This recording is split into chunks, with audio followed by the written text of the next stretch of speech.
87% of realtors get into the business and get out of the business in 2 years. That doesn't exist in our world. We have massive visions around growing our businesses, and we are always looking to add talent to our world. We do everything in our power to ensure the people we surround ourselves with defy the odds, get into production, and build massive lives for themselves. If you are a realtor looking to get into the business, we have a blueprint for success. With locations all across Canada, reach out to us. Let's talk about partnership and opportunities. We are looking forward to it.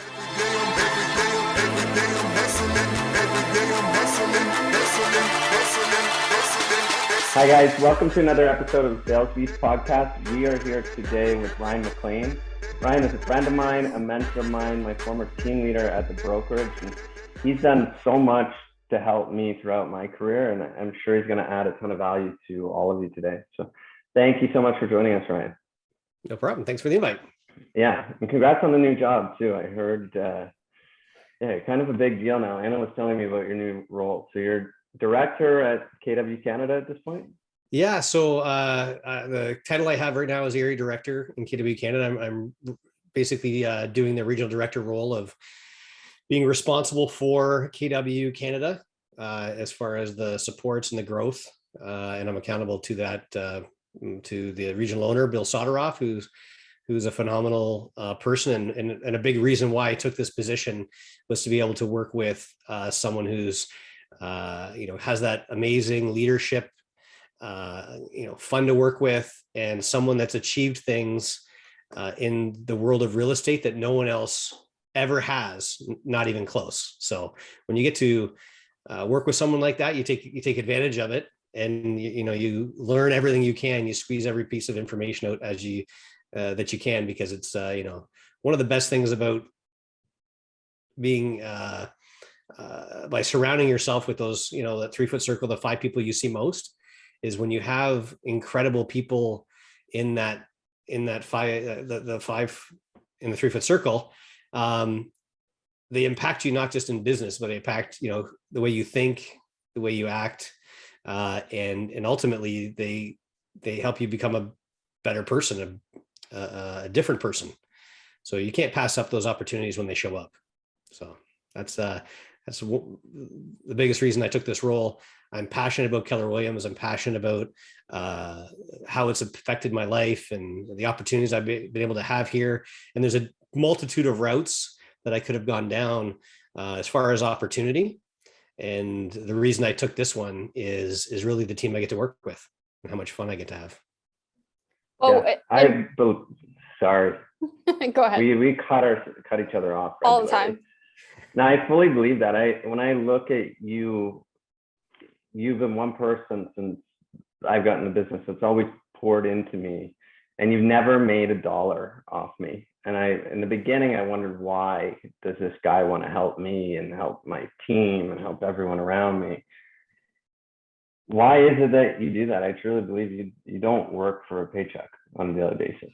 It's something not a lot of people can say. Some days I wish I'd made, more financially focused decisions. There's been times I wish I'd done that. However, ultimately it's within the KW culture, and they structure it through a conversation. However, it's just part of who I am, and I do get something. I get enjoyment and fulfillment. And if you ever wanted to pay me, I'm sure, I'd take a steak dinner. But we'll set that up. Yeah, I'm okay with that. And see how easy that was, Shakespeare's downtown. It's a very nice place. However, it's really about, that's what changed me. And that's what allowed me to do it. Whether it was one person, it was lots of people who, without me having to like structurally pay them, or they opened up my eyes to things. And when I first got into real estate, and for a while, I was very closed-minded. I'll be honest. I was very closed-minded. And as a young adult, even like ridiculously closed-minded. So be anything I can do to help people like yourselves, specifically, anybody who's going to pour in the energy to achieve things, anything I can do to support them, I'm all over it. And yeah, that's shown up so many times in our lives. Just before we actually hopped on the call, we were talking a little bit about how you set up scripting calls for realtors across a multitude of brokerages, not just one team or one agent specifically, but opening it up for everyone as a learning opportunity, and how that's impacted their lives. And even though you're not on those calls day to day anymore, it continues to be in effect multiple of agents, right? And now on the leadership side, you also did the same thing. I think we started about a year ago. You started scripting calls for our team leaders, and now those scripting calls continue even without you. So it's like you're setting up the legacy that you want to leave behind, and creating those education opportunities. Am I right with that? Yeah, I mean, I did those things before I was ever in this role. I just knew that I knew that I could impact people. Not that I'm, the best at anything, but I know that I can bring value to those conversations.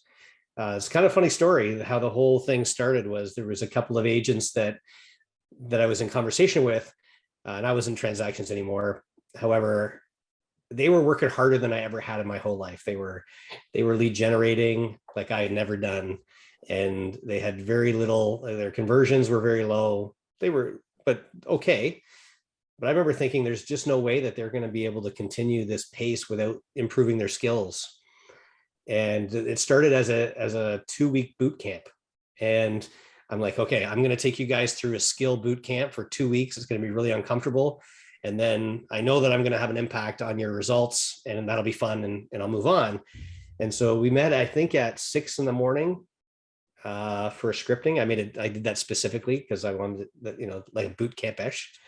And we did it hard for 2 weeks, and there was results, so much so that I couldn't give it up. And we just started, including other people heard about the results. And I know that specifically for a couple of people in the call, anybody who works that hard, they have that much capacity and that much drive and that much energy.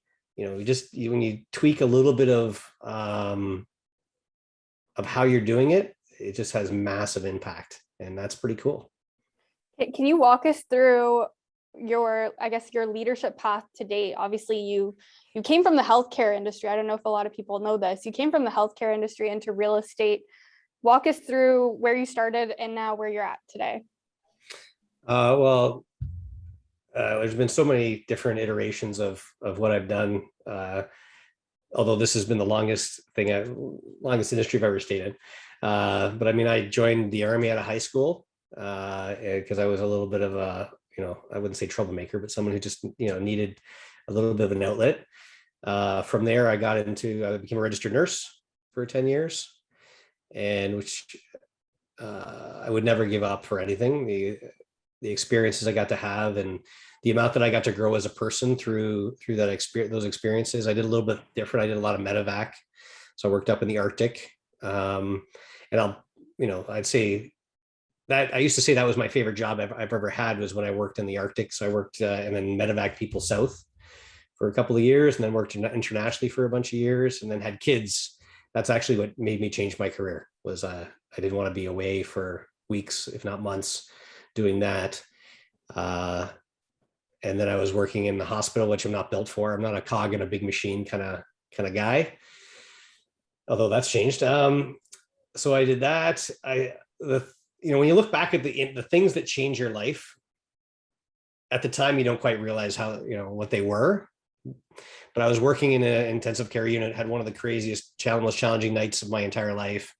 And there was a nurse that was working with me, and she was much older. She could have retired, and we'd gotten 12 hours of just craziness. And I asked her, I said, "What are you still doing here? Like, why are you still working?" And she said, "Well, Ryan, if I work 3 more years," she was 62, "if I work 3 more years, I get $500 more a month for my pension." And I remember thinking, wow, 3 more years of this? And so that's what made me buy my first investment property, and it cash flowed $600 a month. And so that night made me go do that. And in that process made me look at real estate as an option. And within a year and a half, I had stepped out of nursing and I'd got into real estate full time. So that you never know what those things are going to be in your life. So that got me into real estate, transactional real estate, for about 7-8 years. And then I became a team leader. I got to lead amazing people like you guys and work with you guys. And then now here I am at the region. What Leader is of it leaders. about Keller Williams? Because I'm sure you're very much like me when I left my corporate job. In my head, I thought I'm getting rid of this environment. I'm never going back. You see so many realtors that get into the business because they want freedom. They join a great company like Keller Williams and they go back into the big machine willingly and with a smile on their face. Why does KW make people do that? I don't think it's necessarily KW as much as it is the people you get to surround yourself with. So when you're working with the right team and you're all in alignment and you're all supporting each other, whatever environment that is, that doesn't need to be real estate, it can be anywhere. That is a empowering, fulfilling experience. And so that's, like I said, that's the reason I'm back in this role. But there was a weird saying that someone said to me when I first got into Keller Williams, and it was, it's not what Keller Williams does for your business, it's who you become in Keller Williams. And again, this doesn't have to be Keller Williams specific, but when I look back at my business dramatically grew once I got into Keller Williams, because I didn't have systems or models or know how to do anything. I just kind of, trial and error all the time. And so my business grew dramatically, but I also grew myself as a leader. You run a real estate team, you have to learn to lead as a team leader. Whoa. I used to think that running a real estate team was hard. And then I became a team leader, and that was much more challenging than running a real estate team. And then I thought team leader was hard, and all these things are difficult. And then I worked for the region, and that's even more challenging. So the growth, personal growth, and leadership growth, which are a little hard to measure. I just know that I can achieve things differently, and I can do them through people a lot better now than I ever could. And like you said, John Maxwell's laws of leadership are really around, developing leaders is fun and it's empowering, but developing leaders that develop leaders is really the ultimate goal. Is when I can develop someone that then can help develop other leaders. That's a pretty amazing thing. When you talked a little bit about legacy, I don't think I have any specific goals around legacy other than maybe my immediate family. However, when I look around and just my experience, people that have had massive impact on my life and left a massive legacy with me, a lot of times it wasn't a conscious act. They just poured into me with no asking. And so that's kind of cool to be able to do elsewhere. Well, one thing that you said right before that episode too, we were talking about how leadership shows up, and I want you to talk on that message a little bit, but it's true. Leadership shows up, and you are right now a leader of leaders, right? So you're leading the region and you're leading the team leaders that then are going to lead the agents and hopefully create more leaders through that.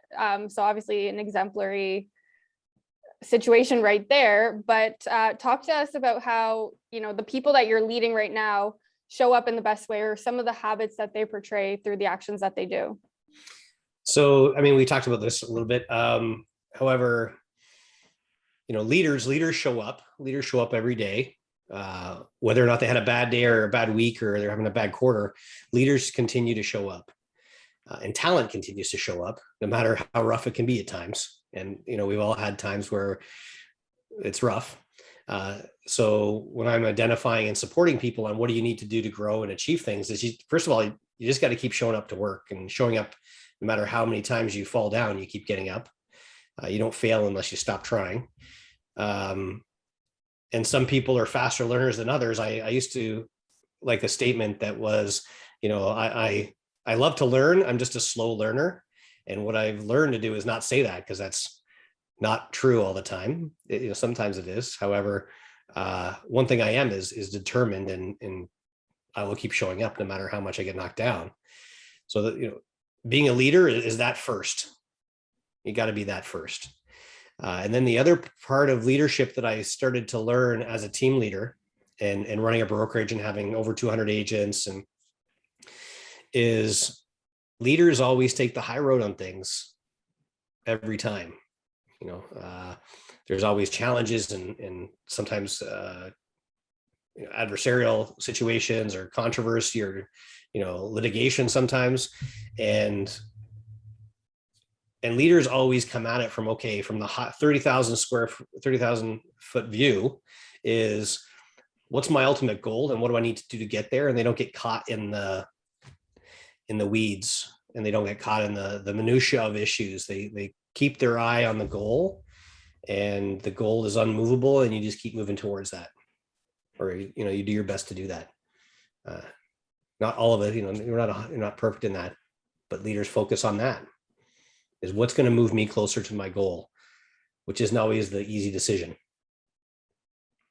As a leader of leaders, do you find the skills you just described there are those that people are born with, or is that something you can teach?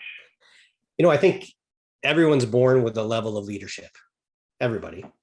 However, and those skills are learned. To improve our skills, those are learned. And that's one of the things I love about John Maxwell's 5 levels of leadership, because it's hard to measure, and to improve something, we have to measure it. So how do you measure leadership? And that gives us a context to have that conversation. Is it perfect? I don't know, but it's a very good way of being able to measure our leadership in every relationship. And so it's about, how do we continue to focus on how do we improve that?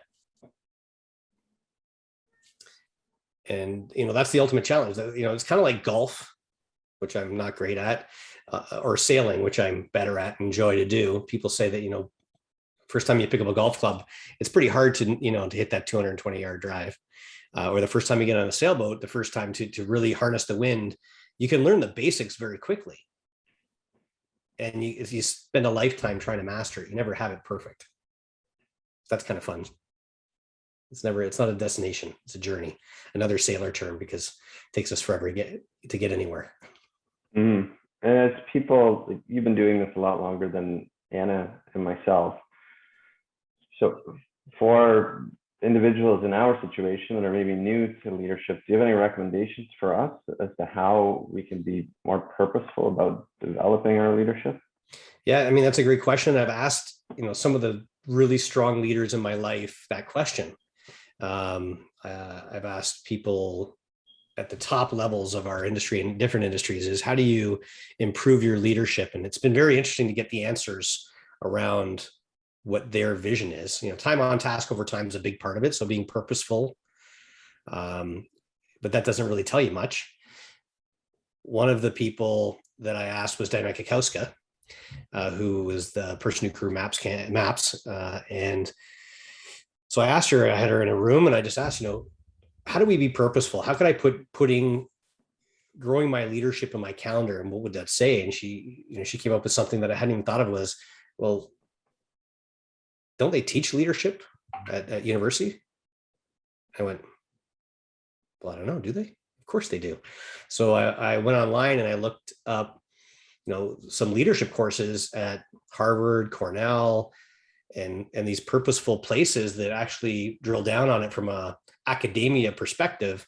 Always being entrepreneurial, I think I never thought of that as a path, and may have discounted it as, okay, that's academia versus reality. However, does it bring some value to the conversation? 100% it does. So that was one thing that I never thought of, that I engaged in and went down that path. And the other two things that continue to come up is, how do we improve our leadership skills? Are, who are the 5 people we surround ourselves with? It's one of the saying, one of the Bolt's laws is, we grow into the conversations around us. So when you're surrounded by these high level people, these massive leaders, you're going to grow into those conversations. And the other is, what are you feeding your brain? And that's, so, what books are you reading, and how purposeful are you with implementing those types of that information? So those are the 3 ways that I kind of focus on it regularly: is who's in my 3-foot circle, what am I feeding my brain, and what kind of course could I take that might give me a different perspective? Because Gary's definition of leadership is teaching someone, well, I'm going to mess this up. It's teaching someone How to think how differently. to think, teach someone how to think Yeah. so that they can get what they want when they want it. So just because somebody has a different perspective on leadership doesn't mean it's wrong. That impacts the way you think. I'll be honest, I was a little bit cocky going into my leadership courses that I took and thinking, oh, I've led a real estate team, I've run a real estate office, look how great I am. What is this person that is teaching a class who's maybe lived in academia but never actually done it have to teach me? And I learned real fast they have a lot to teach you. So did you actually go and take courses? I did. I've taken a bunch of courses at Cornell and some at Harvard. That's amazing.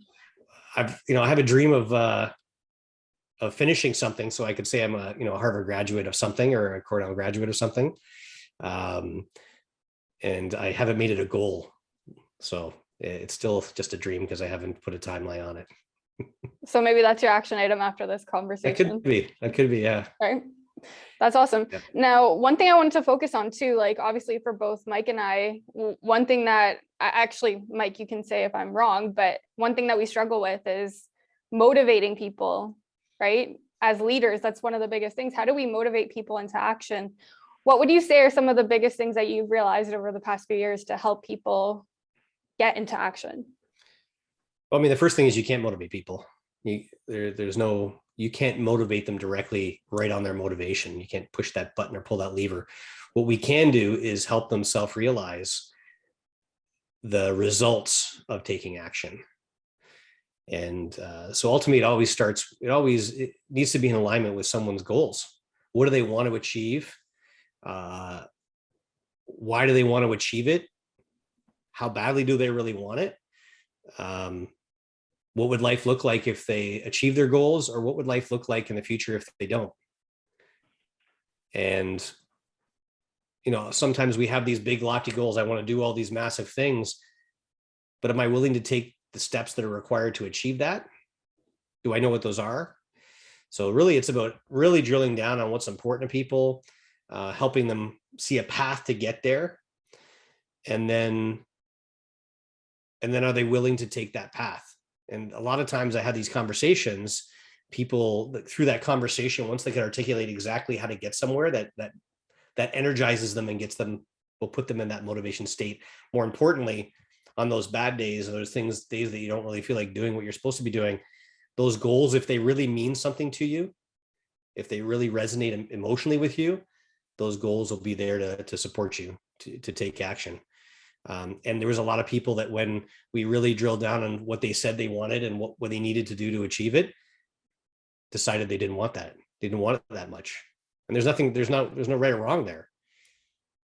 And so really helping them to get clear goals on what they truly want helps motivate people, or helps them uncover the motivation to take action towards their goals. And this goes back to, I'm not sure how many Kellerisms we want to put in this, but it really comes down to E to P. So entrepreneurial to purposeful. And, is it more comfortable to do things that we want to do our way, or is it more comfortable to do things that we don't want to do, a more purposeful way? Well, it's more comfortable to do things our way. And if we're not uncomfortable there in that state with our results, now or in the future, and helping people understand they might be uncomfortable, but if they don't realize, if we're not uncomfortable in there, we're not going to go and do things that we don't want to do some other way. The only way that we're willing to get into that discomfort is by identifying that we have to be uncomfortable with our results today, or uncomfortable with our results in the future on the path that we're on. Sorry, that might be a lot. No. This is good. I'm thinking. Yeah, I'm thinking the wheels too. are turning. Without that, when I was working with people, if I couldn't clearly get the path that you could see gave them energy, you hadn't got there. So that's what I did my best to try and get better at, was to help people first identify the goals they wanted and see how much emotion did that bring, because that's without that energy and that emotion, the first speed bump or problem, we're gonna stop. Well, that's one thing that we always talk about, that emotion causes people to act, right? And that's a lot of what we learn as leaders, and ultimately what not only we're taught to, but what we enact through, like, even working with a buyer seller, right? We know that emotion is what makes people act. So like, if we want someone to list their house with us, we have to understand the why behind it. Like, what are they going to get out of it? How can we support them in the best way to make sure that they net the most amount of money?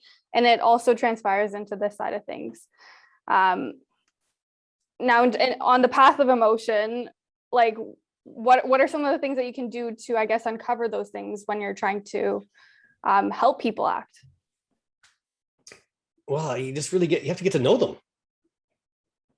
Have to get to know what motivates them in life. What do they want in life? Like, what's important to them? And then help them understand very strategically and specifically what needs to happen for them to get something they really want. And then through that process of getting to know someone, because first of all, you have to build enough, they have to trust you before they're going to really open up to you their deepest desires in life. And once you get there, now you have the rights to kind of help them with it. But if you don't have that trust, and you haven't been brought into that emotional inner circle of what their fears are and what's important to them, you're just another voice in the world. But when you build that rapport and people know that they can trust you and you're there to support them, they're more likely to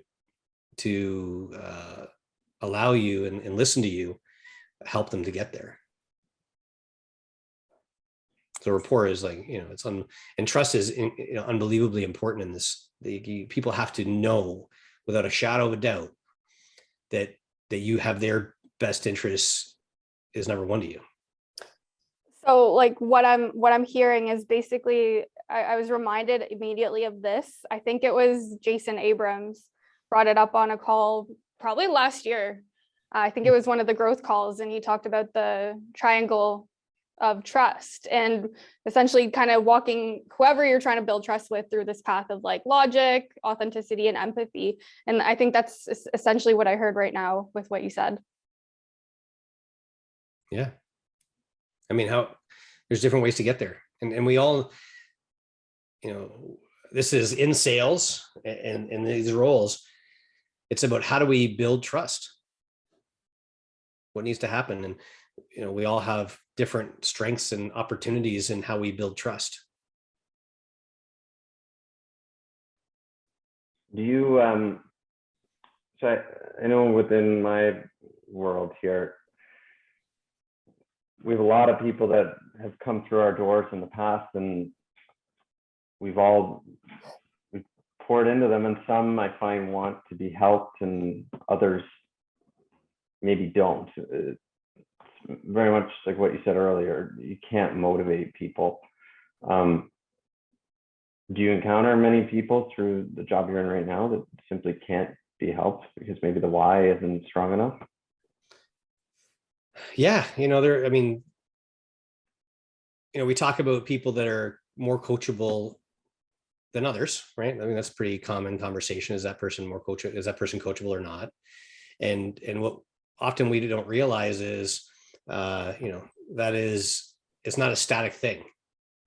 There's a lot of times in my life that it's never like, I'm always less coachable and more coachable. It just depends on where I am on that spectrum.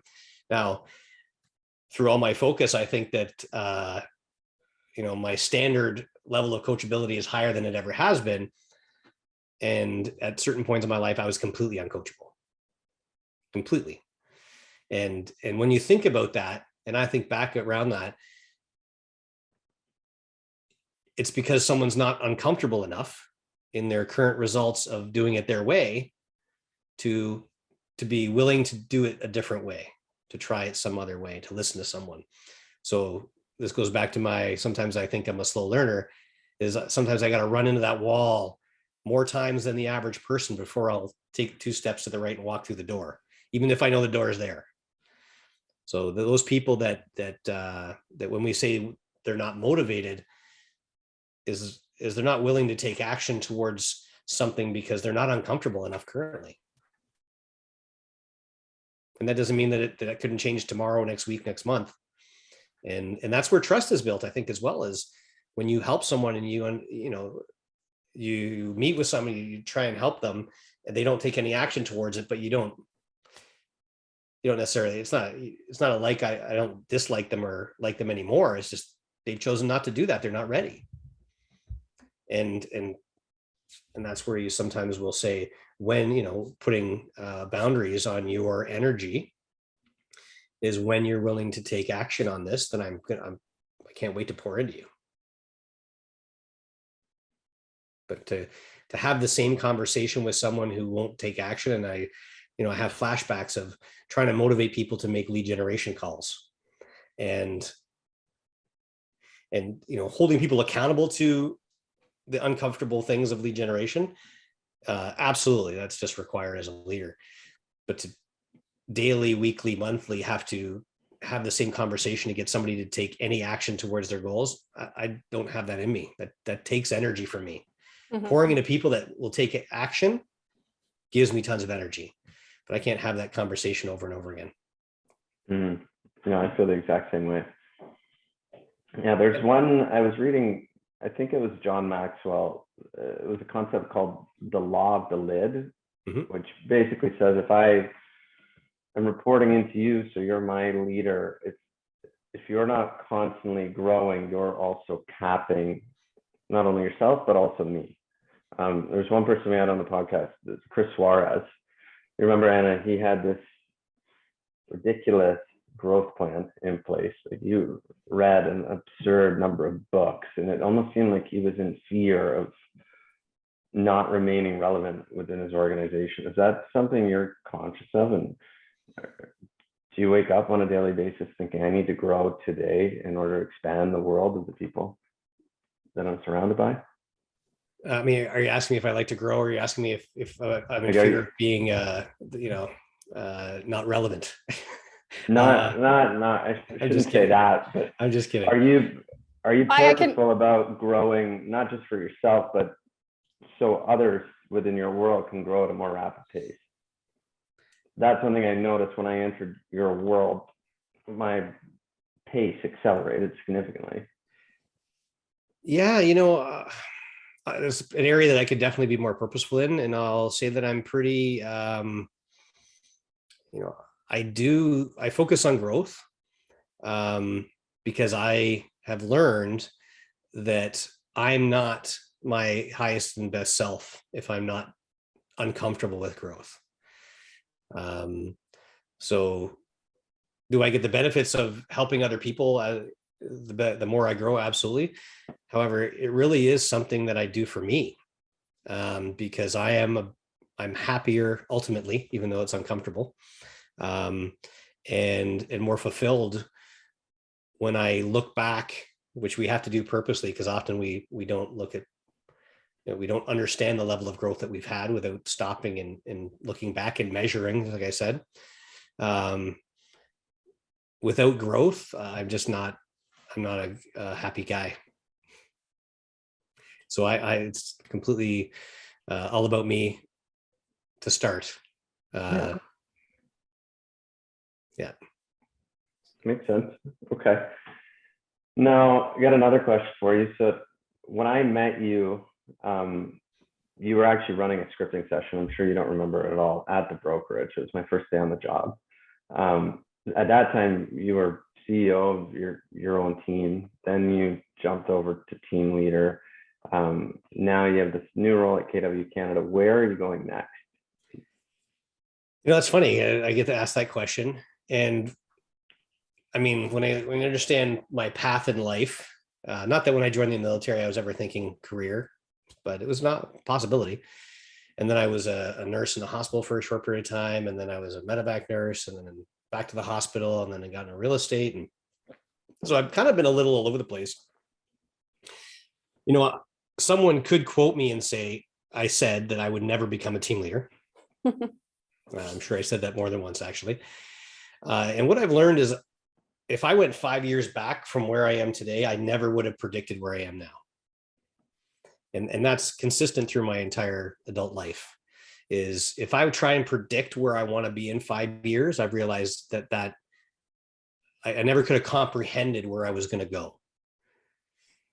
So I know that I want to continue to go down the path of personal growth and leadership growth and impacting others and pouring into others, because that's what makes me happy. I know that I'd like to continue to make more money. So that's, it's a variable, but not a decision maker. But when I'm looking down that path, if only so that I get to give back without having to worry about making money, which would be even better.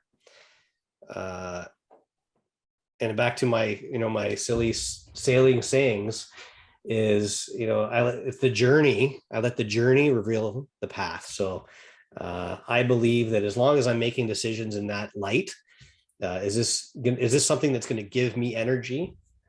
Then it's going to be the right direction, and the right destination will show up on that path, whatever the next step in my life is. But I can't tell you today because I never would have been right if I was predicting 5 years out. What I'm hearing is, oh, go ahead. Sorry, I don't want to pigeonhole my thought process into a destination that, if left open, would have been the wrong one. I was going to say, I feel like even a couple of years ago, we hear opportunity, opportunity, opportunity. You hear this word all the time and you never really experience it or, I guess, enact on it. But then you get into a world like KW where opportunity is everywhere and it shows up as long as you're willing to see it, right? Now, what kind of advice would you give to someone so that they can recognize where opportunity comes up or how to even look for opportunity, whether growth or otherwise? So I actually had a team leader, a new team leader, ask me. They said that they became a team leader and they're kind of born for it. They have a lot of natural talent, and they asked me, Ryan, I was told that the path to opportunity in Keller Williams was through the team leader role. Can you show me that path? And so I showed them a little bit around what I've been able to achieve through that opportunity, and the CEOs of the company were all team leaders, and I could pull up so many people that went through the team leader role to opportunity, and that starts with results. So it's succeeding through that role to get opportunity, but ultimately it's not the role. It's not because you were a team leader, because in the corporate world you need to do this. You work your way up the ladder. That's not really what it is. It is, or not my perspective on the way it is. Succeeding in the team leader role, of course, gets you some opportunity. People notice you and they get to know who you are. So opportunity will come that way. But ultimately, it's who you become in the team leader role. How you grow as a leader is really where opportunity shows up. It's not because you recruited 1,000 people, although that would probably provide some opportunity. But are you the same person when you stepped into that role and now you figured out how to help 1,000 people? Are you the same person? No, you're not. You're a different person. So it's who you become and how you grow as a leader that really opens doors and opportunities for you. Starts with results, but it's all about, it's all about yourself. I love that. Any other questions from your end, Mike? Yeah, I have one other question. So you mentioned something about the journey, and it's about the journey, not necessarily about where you'll end up. We are in sales though, and we're very target focused, and I often forget to enjoy the journey because I'm so focused on getting to that next step. How does someone like myself or anyone in this business focus on enjoying the journey? Because we have a pretty awesome life, and it's very easy to forget that. Yeah, I think we can all improve on that, and I'm definitely not on a soapbox telling you how to do that. But again, I think to properly improve on that, to improve quarter over quarter, year over year, to enjoying the journey, I think you need to first measure your enjoyment currently and regularly. and plan what that enjoyment's going to look like and put it in your calendar. And I'm not the best at that. I'll be transparent. I think a lot of times, sometimes enjoyment isn't necessarily unplugging and going away for a month. Now that might be, and that's for someone, then that's what they should do. But I think sometimes trying to measure that as our goal, that might not be the right goal for you. So first of all, it's what do you need to feel enjoyment, and scheduling that in and measuring how much enjoyment you're feeling. I know that I love to sail. The more I can sail, the happier I am. So it's about how do I be more purposeful with that, and results. If we're all driven people, so at what point am I going to celebrate my success? So when I hit this or that, this is what I'm going to do. Have your stretch goal. If I hit the stretch goal, then I'm going to go rent that 50-foot catamaran in the Caribbean and sail for a week or two. And that would be a pretty amazing thing, and has been amazing. Yeah, it's like almost, I never realized it until time has passed and I look back on an experience, but sometimes the most stressful or what feel is, or truly unenjoyable experiences at the time, when you look back on them, were not so bad and they were actually fun. And one thing I'm thinking of was my time in corporate. When I was there, I didn't think I enjoyed it. But when I look back, there are parts of it and people that I miss. And I wish I had taken a moment to be grateful for it at that time, because it's never going to come back. Yeah. And again, it's measuring what makes us having an idea of what makes us happy, and then seeing how much of that we're getting right now. And camaraderie, I think, is something of coworkers, is something that I've realized, obviously, in the last 18 months, that is something that gave me far more enjoyment. It was something I didn't even realize did until we're all locked in our houses. And something I miss. I wasn't sure honestly, I wasn't sure I was going to miss it this much, and I absolutely do. So I've taken steps about being more purposeful around that. And just that makes me happier, to be able to have lunch with somebody or goof around, or between appointments, whatever, just have a conversation. Nice. Now, before we let you go, we have 2 more questions. First question, can you share a little bit about the vision of KW Canada for those listening, how they could get involved if they want to talk about leadership opportunities, who they could reach out to, and what kind of growth we're looking to have over the next year? Well, what I can tell you is, I like to talk about what we've achieved, not what we're going to achieve, right? Because a lot of people have big things and they tell you about all this stuff they're going to do. I like to talk about what we've been able to achieve. And in 2021 year to date, we're on track to have the best year. We surpassed the best year of growth Canada ever had in July. And we're on track to double the best year of growth Canada's ever had in the 21 years that it's been here. So it's incredible. And again, it's the team that has been put together. And to be honest, it's all the team leaders and operating partners and their teams and their offices that are doing that. So that's obviously, growth is our plan. And understanding that the new team has been in the role 9 months, and there's a lot of learning processes and discomfort that we get in through that. It'd be interesting to see where our growth metrics go over the next 1, 3, 5 years. And I'm excited to be part of a team that's going to go achieve great things. So it's going to be a lot of fun. So my goal for KW Canada is really to pour into the OPs and the TLs and help them achieve the goals that they want. And through that, everybody achieves their goals, including myself. Love it. We'll put your contact info below if anyone wants to get involved or talk about opportunity. Does that sound good? Yeah, the opportunities, again, it's about what opportunity is the right opportunity for everyone. Mm-hmm.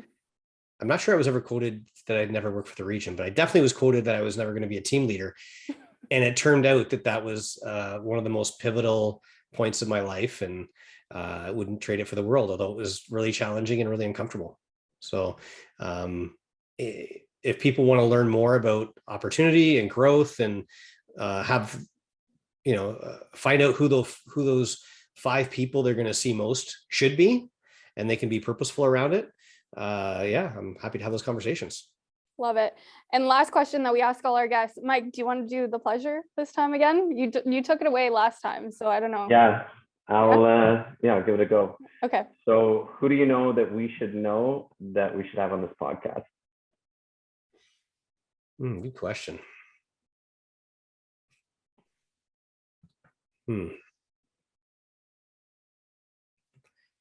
You're asking me at late on a Monday. So since you don't have, we can just have you back. You've been awesome. You also mentioned somebody that we haven't gotten on yet, Diana Kokoska. So there are people that are in my 3-foot circle that are heavily impactful. Mark Weiss, who's my divisional leader, who is just an incredibly smart guy, and Bill Soderoff, is probably not gonna, he does all kinds of stuff, so it may take you a little while to get him on, but it's absolutely gonna be impactful. Okay. Yeah. Awesome. All great suggestions. Well, thanks so much, Ryan. It's been a pleasure having you on the podcast again today, and ultimately always looking to learn from you. You're a great inspiration in our lives, and you've been a big part of our growth. So again, thank you for coming on and sharing your story. Thanks for the invite. Have a great day.